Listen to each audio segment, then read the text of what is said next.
Hi there. If you've ever opened Blender and thought, what on earth is going on here? I can't learn this, this is too complicated, you're in the right place. I'm Eddie, I'm a professional 3D designer, and I've put together what's probably one of the most complete step-by-step Blender courses on YouTube. It's over 35 hours long with 70 plus lessons, all designed to take things slowly and clearly and without the confusion. I'm not going to rush you, I'm not going to skip steps, and I'm definitely not going to leave you pausing every 5 seconds thinking, wait, what did he just say? We'll keep things simple, really simple. So if other tutorials have felt too fast or overwhelming, please stick around. We're going to learn Blender together by creating this classic Land Rover and environment. Okay, welcome to Lecture 1 on modelling this Series 1 really cool looking Land Rover and environment. This is going to be quite a long course and if I'm honest, quite challenging at some times, but I've developed this course with the beginner and intermediate in mind, so you should be fine.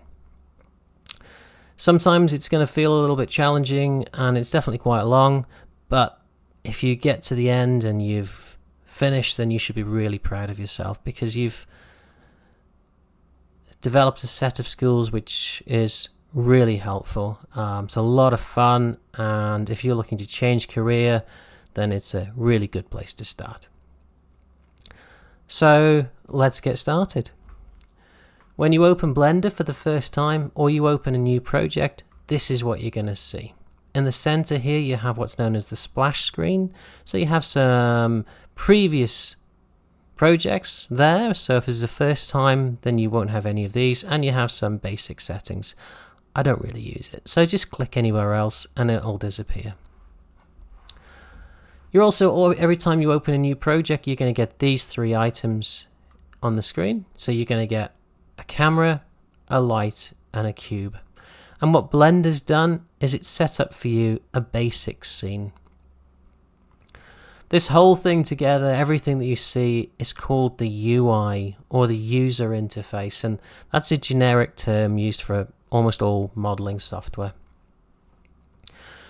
So I don't want to go into too much detail or too much depth about what all these settings and functions and buttons and tabs are, because I think the best way for you to learn this is to just do. So we'll pick all this up as we start modeling. We're going to start modeling at quite a slow pace. I'm going to go into a lot of detail and try and explain absolutely everything that I do. So don't think that I'm going to go tearing off and you're needing to stop and start to keep up.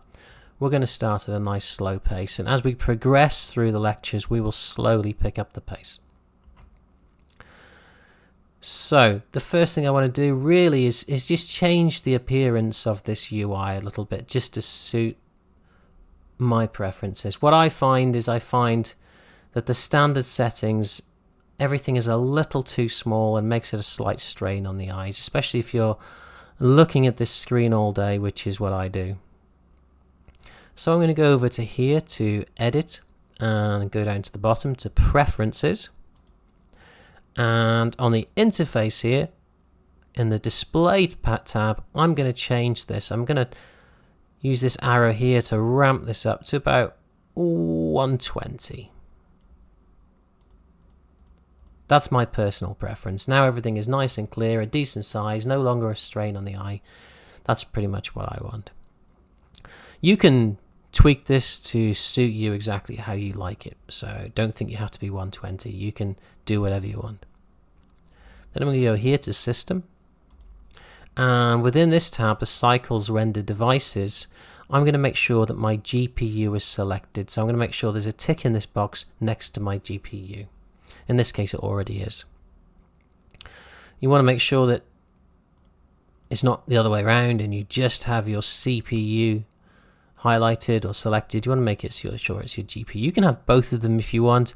I don't find a huge advantage to it, but you may. But that's my personal preference, to have just this one selected.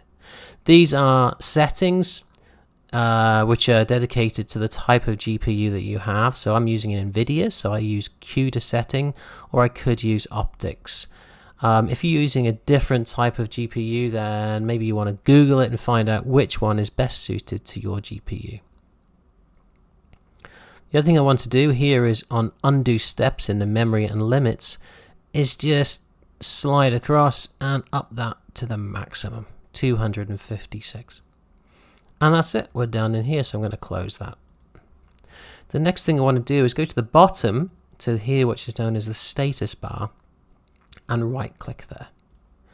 And turn on scene statistics. This will show us the amount of faces on this cube. It'll just list them for us, the amount of vertices within this cube, and the amount of tries within this cube. And there we go, so we'll do that. And then the last thing I want to do here in this one, if this one isn't visible, you can hit N on your keyboard to bring it in if it's not visible. So here within clip start, I want to add an extra 0 to the right of the decimal point. So I'm going to put it right there, add an extra 0 there. That's it. And what that's going to allow us to do is when we zoom in on the item, it's going to make sure that we can see the item for longer before we clip inside it. I find sometimes it a bit frustrating that as I get close to it, it suddenly vanishes and I see inside the item. So that's what that's for. And now I'm happy with the interface. That is pretty much how I like it to be. And so what I'm going to do is go to File, and I'm going to go to Defaults, and I'm going to Save Startup File. So I'm going to click on that, and Save Startup File. Now every time I open Blender, my preferences will be saved, and it'll start up with my preferences in mind. Okay, what's next? I want to show you this tab on the left hand side. Incidentally, sometimes if that vanishes, just press T and it'll bring it back. This is actually known as the tab bar. I just at this stage want to show you two things on the tab bar, which is this one and this one. This one here is called the selection box. So if I hold down the left mouse button and drag my mouse, I can create a selection box around that cube. There we go. Now that cube is selected. So I'm going to deselect by clicking somewhere else. And let's try that again. So hold down the left mouse button and drag across a square around an item and let go, and that item will be selected. There we go. So that is the selection box and that's its purpose. This one here is the move tool, so I'm going to select that. And pretty much I leave this tab bar with this move tool selected. So if I select this cube now, we will see this thing here, which is called the gizmo. Pretty much all 3D software has a variation of the gizmo, and it's a really important tool within Blender. And you can see on that there's 3 arrows, a blue one, a red one, and a green one. And you can also see these lines running through the scene as well. These lines are called the axes. The red line is known as the x-axis, which is allowing the item to move forward to backwards. The green line is known as the y-axis, and it will allow us to move the cube left to right. And the blue line, which you can't see but it is there, is known as the z-axis, and that will allow us to move the item up and down. If we move within an axis, we are moving solely within that orientation. We're not going slightly sideways or slightly up. We're going exactly backwards. We're going exactly left, exactly right, exactly up, exactly down. We'll also use this tool to rotate, and we'll use it to scale. And learning the axes, learning which axis is which one, so the red being the X, the Y being the Y, the Z being the green being the Y, the blue being the Z, is quite important for a lot of different reasons within Blender, and you'll see that as we go through it. So that is the gizmo, and that's the basic functions of it. The next thing I want to show you is here in the right hand corner, which is the variations of the viewport, how we can see things in the viewport. So we have, first of all, we have We have the wireframe, we have shading, we have viewport shading, and we have the rendered version. So let's click on the wireframe one. So when we use the wireframe version, it'll allow us to select things that we can't see on this component. So if we wanted to be in this position, but we want to select that back corner, we do it in the wireframe mode. Next we have the standard shading mode. So this is where we will model in this mode. So in this one, it'll show us some very basic shadows and it'll allow us to see in some basic colors, but that's about everything. But this is our standard. This is how we will be modeling mostly. This is the shading mode. So within this one, we get some basic textures, some basic lighting, we get some basic colors, not as advanced as the full render mode, but an intermediate version. So when we're starting to apply textures, we'll be using this mode. And then finally, we get the full rendered version. So this is when our scene is at our most realistic and it is carrying the most information, and we'll be using this towards the end when we've applied a lot of textures and we want to see what it looks like. And as we move our item, it'll be doing something called real-time rendering, so it'll be constantly reapplying the textures as we go. When you're using the rendered version, the rendered viewport, your computer is working quite hard, so we don't leave it all the time within the rendered mode. So we'll go back to the standard shading option. There we go. The next thing I want to show you is called the outliner. So this lists all the items that we have here in the viewport.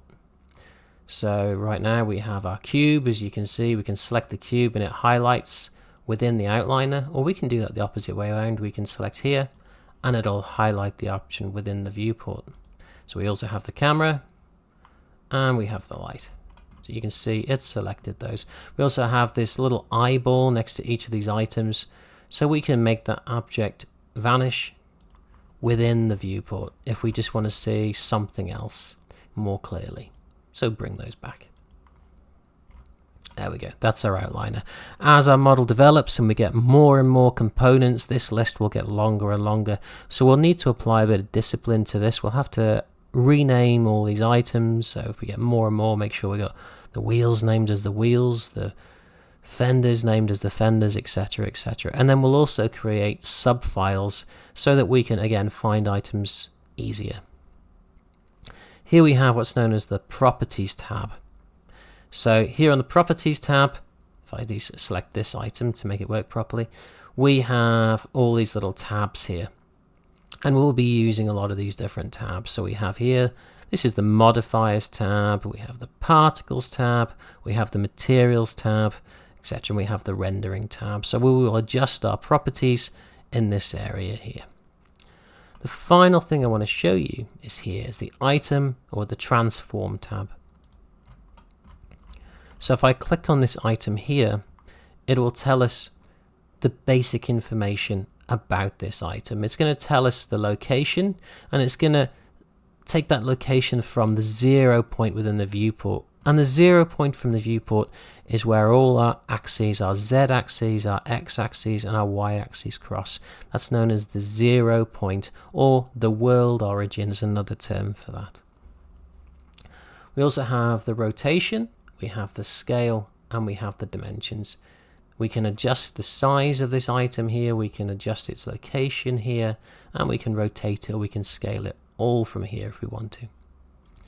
So I just want to take a sec to talk about my website. If you're enjoying this tutorial and you like my take it steady, keep it simple approach, then why not head over to my website. There you can explore a range of courses I've created, including architectural visualizations and animation courses for Blender, or interior design courses learning to make photorealistic renders and animations specifically for Blender. If you're interested in learning AutoCAD, the most popular 2D design software in the industry, I've got you covered with a comprehensive course on that too. Plus, you'll get sneak peeks of upcoming courses so you can stay ahead of the game. To check it out, just click on the link in the description below and don't forget to use the discount code 20OFF to get, you've guessed it, 20% off all my courses.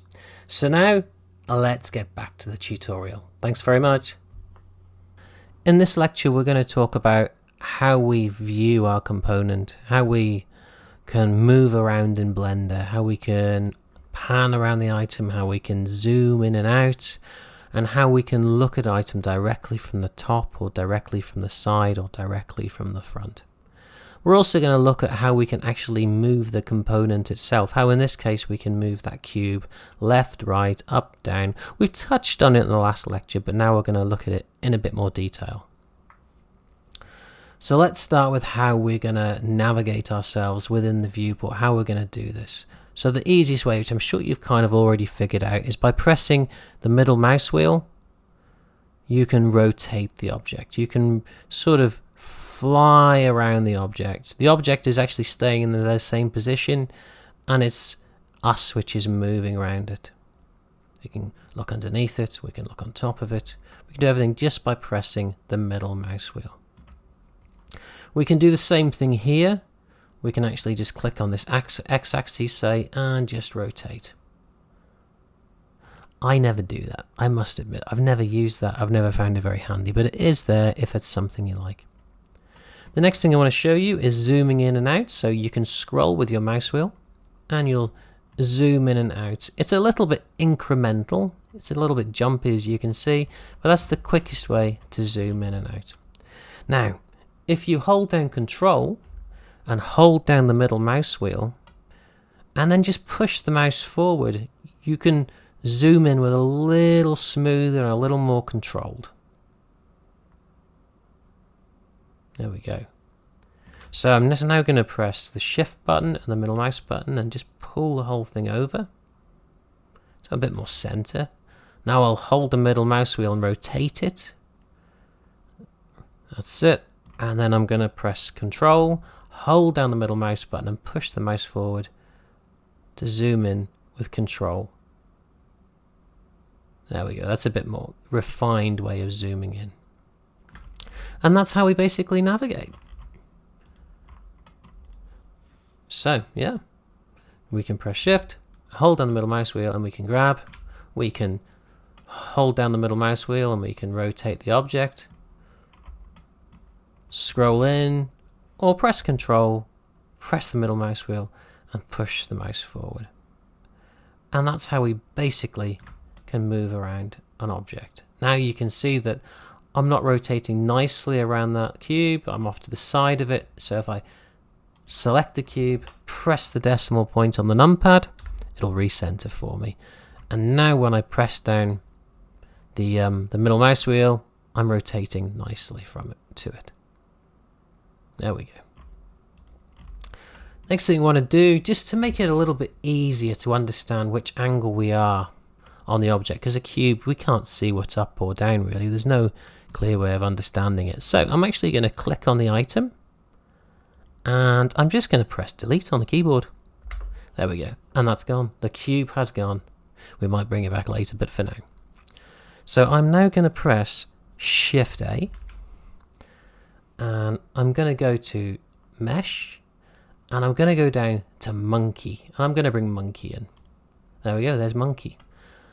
Monkey is the symbol of Blender, and she's actually called Susan. I don't know who named her Susan, but that's the name of the monkey. It's a little bit faceted, so a little bit low poly.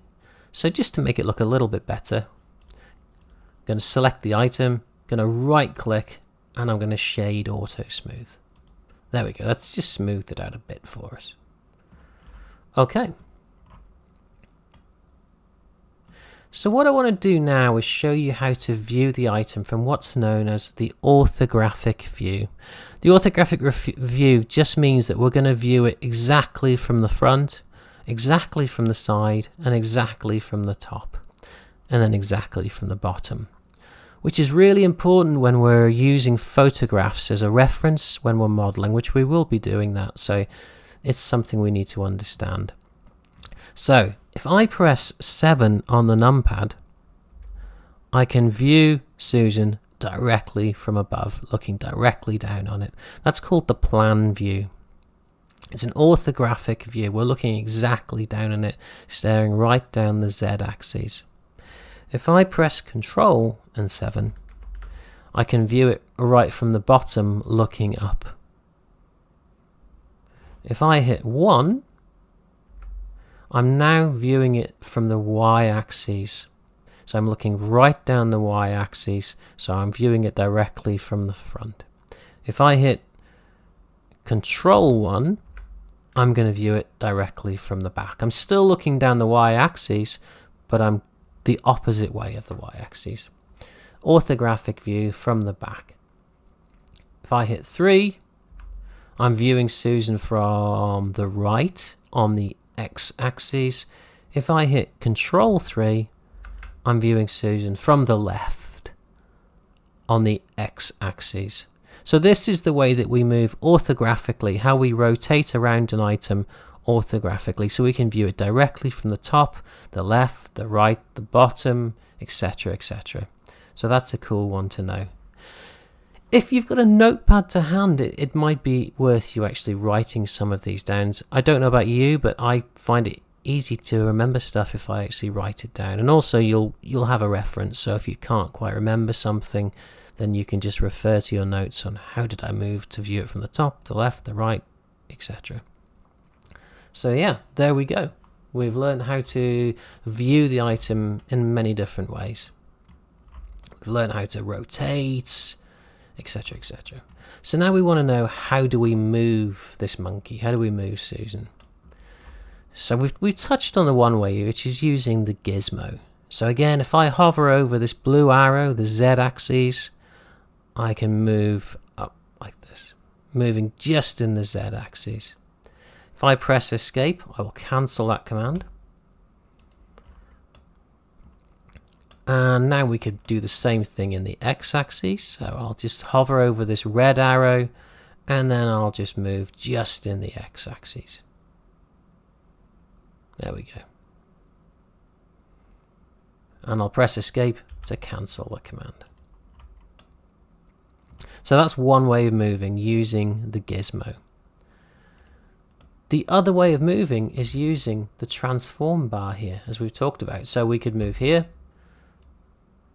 in the X, move over there like that. Now I can just press escape and come back, cancel the command. Same thing, let's move in the Z.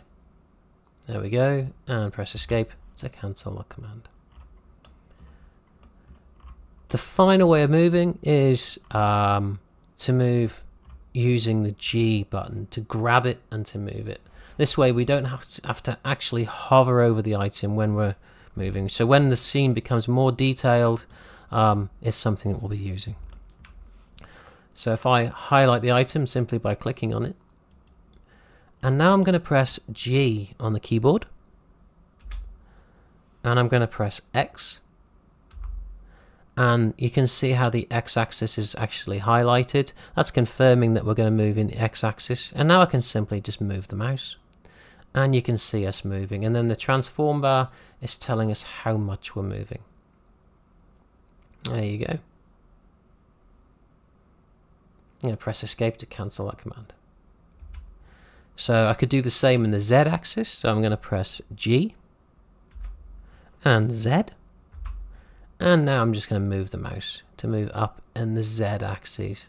As you can see, the cursor doesn't have to be anywhere near the actual component that we've selected now. So it's a really handy way of moving. I'm going to press escape to cancel that.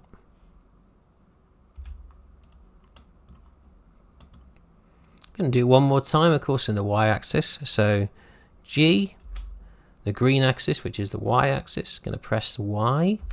And it's highlighted the y-axis, and now I can just move it. And this time I'm going to left click and keep it there. Now if I wanted to return to the 0, after I've finished the command. Yes, I could go here and I could type in 0.